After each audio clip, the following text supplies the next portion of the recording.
tekem sözümle Ama körelerimi gözlerimden kelgüsümle Ayın buldum ama düşlerimi kırsam Mesut kalsam sözlerimle senin ismin bilsem Bütün dünya cıllık kılıp hakatlı ve kılsam Meyli cismin nerede olsun esiyadımda bilsem Belki kötü yaptırmaydı beni kötü saktırmaydı dedim Gönlüm taşta katı herkes aklımdaydı dedim Belki sen yok vakitlarda özünü boş bulmaydı dedim Sözü yalan seni aldan başlayaydı dedim Sandım gibi bekle durmuş ama durmuş yine Aklım seni tallap emdim ama doktor dedi Kaşla eski adetimde sen özgettin beni Bu dünyada ölçmek olur ama söyle seni Whenever I'm alone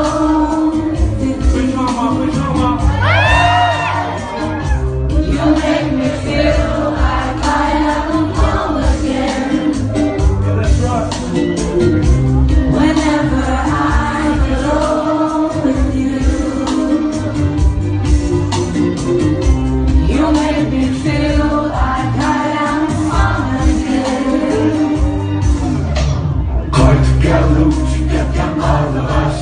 O ses köyde o ses trayının basaydı baş Beklardı sana yargıdayım aldıraş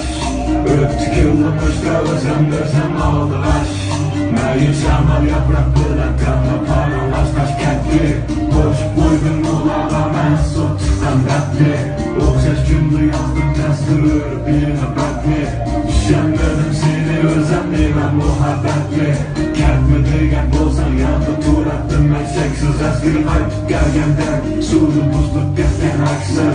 Amma yana buldum tayinliq tasli 21 saat soat qoldi aqlim bo'ldi basti Amma do'stim shikarlarni qo'shda Umidimni yo'q qilatdim kulib qo'yib do'stlar Boshqalarga ta'sir berish peshin bo'lim boshqa Bejanglik usuldan vaqtdan qo'shda Whenever